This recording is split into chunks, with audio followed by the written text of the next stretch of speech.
Hello, welcome to the Peaceful Wood Turner. This is a piece of rather spalted maple. It has an interesting family history for me. It comes from a tree that was on the farm where my mom and aunts and uncles grew up. It's a tree that pretty much for the last couple generations, every single person in the family has at some point climbed the tree, and so on and so forth. The tree had to come down. People actually saved some pieces of the wood. They didn't even know why they were saving them. They just decided they had to keep a few logs. So I have a few of them. This is one of the first pieces that came off, and I'm just gonna see what I can do about making like a vase. It's a bit lopsided. I've cut it down, trying to get it as balanced as I can, and it's at the point now where I think I just need to start actually turning it. I have to be a little bit careful. There's a crack that wants to develop up here. Not a little bit careful, a lot careful, like everything else. So I'm going to be going at a really slow speed, and I'm going to start off with the roughing gouge and then the spindle gouge, and once I get that going where it's actually kind of rounded off and everything else, I'll be able to switch off and start doing some shaping. I think I've got it positioned where I'm going to get the maximum I can out of this piece. So I'm starting off really slow, actually about 500 RPMs, as slow as my lathe will go. And I have to be careful how I position my tool rest, because at this point there's not much clearance. So I need to set everything up so that I can get some and then move in and get some more and then move in and get some more. As you can see. There we go.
switch some things around. I didn't show you all the nitty gritty and everything else. So I cut a tenon and I switched this around, so now this is on my chuck. It's in there nice and snug. I've still got the live headstock here for some support and stabilization. We're almost round. As you can see, we've got a little bit of spots still to go. And I've also got my dust collection back up where I like it, instead of just being the grill in the surface. So what I'm going to do now is just get back to turning this down to round.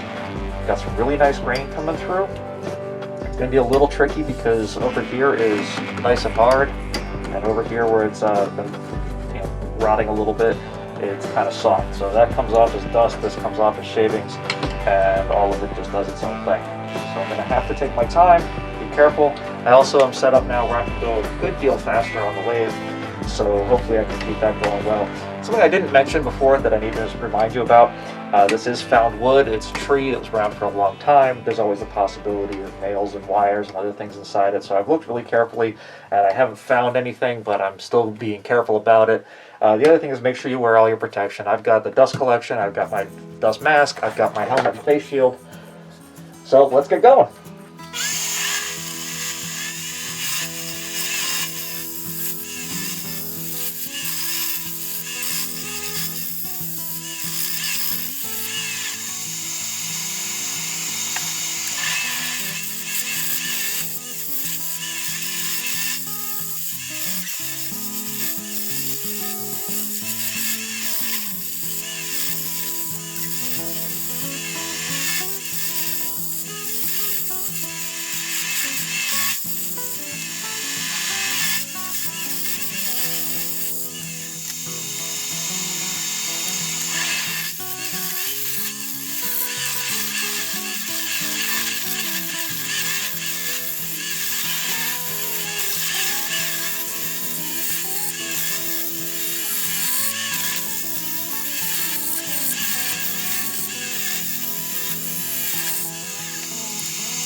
I've reset a little bit once again. I've got my chuck with the Forstner bits, and I'm going to start drilling it out. I already started with a high-speed bit to get everything going. Now I'm going with much slower speed on the lathe, because these things aren't supposed to go above about 700 RPM. So I'm going to be going closer to about 500 or 600 RPM to begin with. And I'm just going to drill a series of these, and once I have them drilled out, I'm probably going to go again a little bit deeper, just to get as much taken out as smoothly as possible, just because I'm kind of worried about some of these spots with the little cracks and everything else. So I'm going to go slow, I'm going to go easy.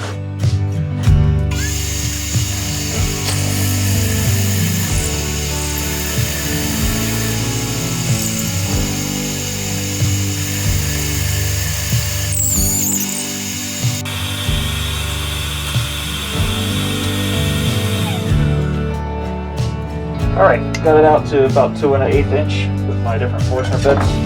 And I went pretty deep with some of it, not so deep with the rest. But it's a lot more balanced now, which I think is a good thing. And I should be able to start actually hollowing out a little bit. I have to trim up the top here just a little. You can see this little lip right here. So I'm just going to reset a couple things and we'll get going.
Alright, we're reset.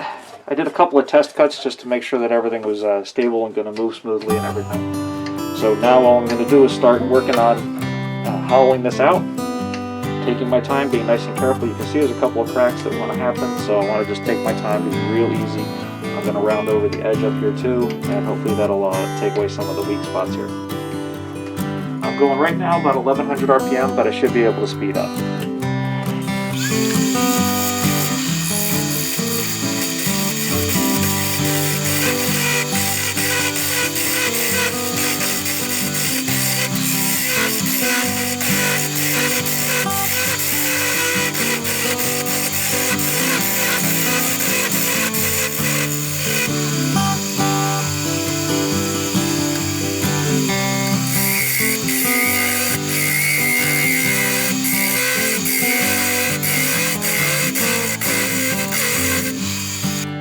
Alright, I set up a new angle, and I'm just going to try to see if I can hollow this out a little bit more. I'm going to get it a little bit more hollowed, and then I have this crack here that I'm really starting to worry about, so I'm going to end up gluing and clamping that and coming back to this. But for now, just want to see if I can get a little deeper in there, relatively smooth.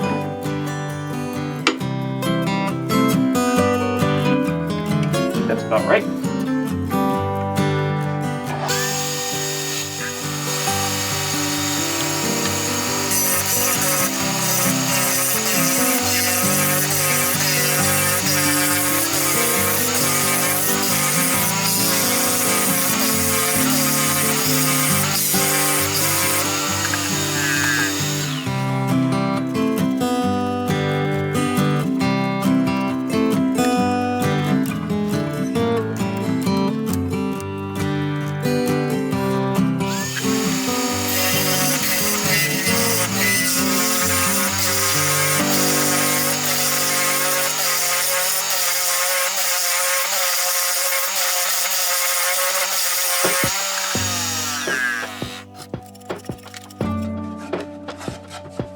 I'm in danger of being way too aggressive at this point because I want to keep going. I'm liking how this is feeling, I'm liking how it's turning out. But this crack right here is definitely a problem. So I'm going to glue it, clamp it, and come back to it. There we go, it's all clamped nice and tight, and it's going to sit there for a while until I can get back to it. Alright, it's set up. It's actually been a couple of weeks since I've been able to look at this. So let's see how we're doing.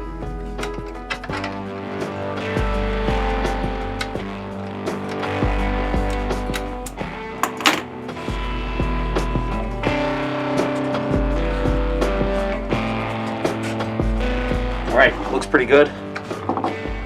So I'm gonna work on hollowing a little bit more, getting further inside there, and then I'll work on just thinning the whole body, getting it down to where I want it to be. I'm liking the shape right now. I'm really hoping it holds together well and that I can keep going like this. So I'm going to reset the camera a little bit and then we'll keep going.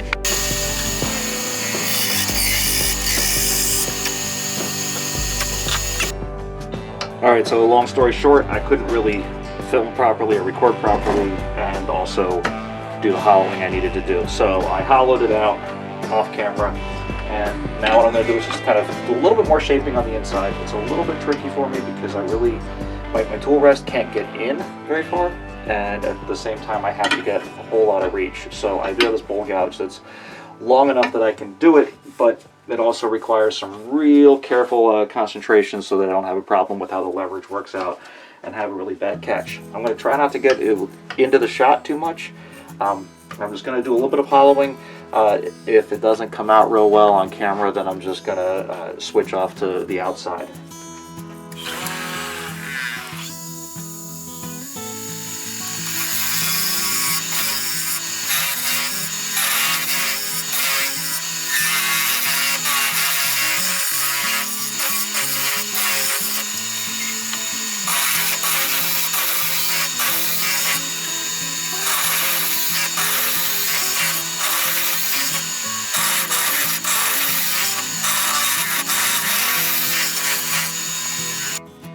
The deepest hollowing is done. I really couldn't do it on camera and do it safely and do it in a way that got a good shot. So I I've got the hollowing done, and what I'm going to do now is just kind of shape the top part here. I just want to bring this out. I don't want to have a very large lip at all.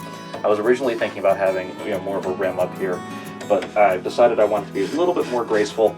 So I'm going to just slowly work on taking this out so that it becomes a nice smooth transition. And hopefully at the same time take away some of these tool marks.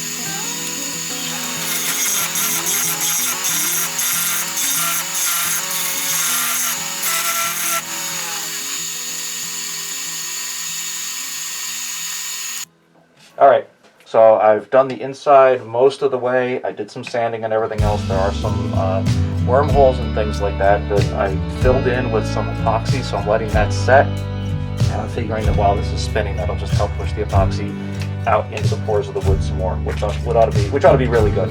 So in the meantime, I'm going to start using my skew and just trying to smooth this all off out here and get things down to where they're finally going to be. I did use the parting tool a little bit and just make this groove here so I know where my base is going to be. As you can see with this spalting, there's some parts that I really want to cut rough, so I want to be really careful with those. And I'm just going to take my time.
So as you can see, I have a lot of tool marks. Most of that is because I get a bunch of chatter when I get onto these soft spots, and I just don't have quite the control that I need to really keep it totally straight. So I'm going to finish everything off with sandpaper instead of running a risk of getting a really bad catch like that more minor one you saw earlier. So I'm just going to keep working on this right now with some sandpaper, and I'll just bring you back in little bits and pieces.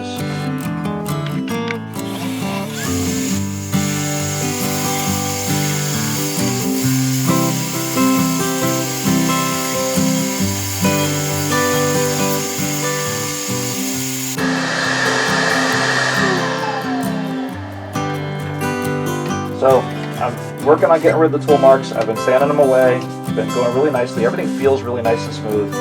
I do have some cracks that really want to form, so I got to be really careful with those. But the bigger thing is these little wormholes are starting to get exposed as I go along, and those are going to be a problem for me. So I'm not going to sand very aggressively at this point anymore. Some tool marks are going to live there. It's just how it's going to be. I'm going to sand this down nice and gently, and I'm going to start working on trying to figure out exactly how I'm going to make this grain really pop out. It's really pretty in a lot of different ways. We've got some nice curves and figure.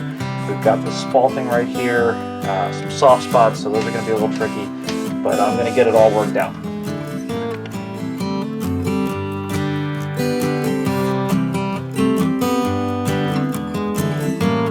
So I put mineral oil on it, and I just hit it with a 400 grit. It's coming out really nicely. There's some nice curl in this figure here. It's really pretty. So I'm going to go finer and finer grits. Take it down. Catch my face shield there.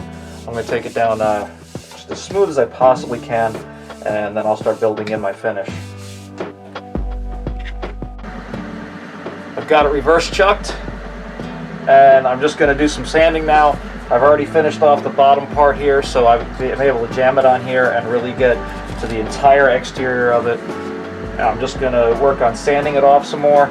This color right now is actually the color just from mineral oil, so I'm going to keep a very basic finish on it, but I haven't entirely figured it out yet.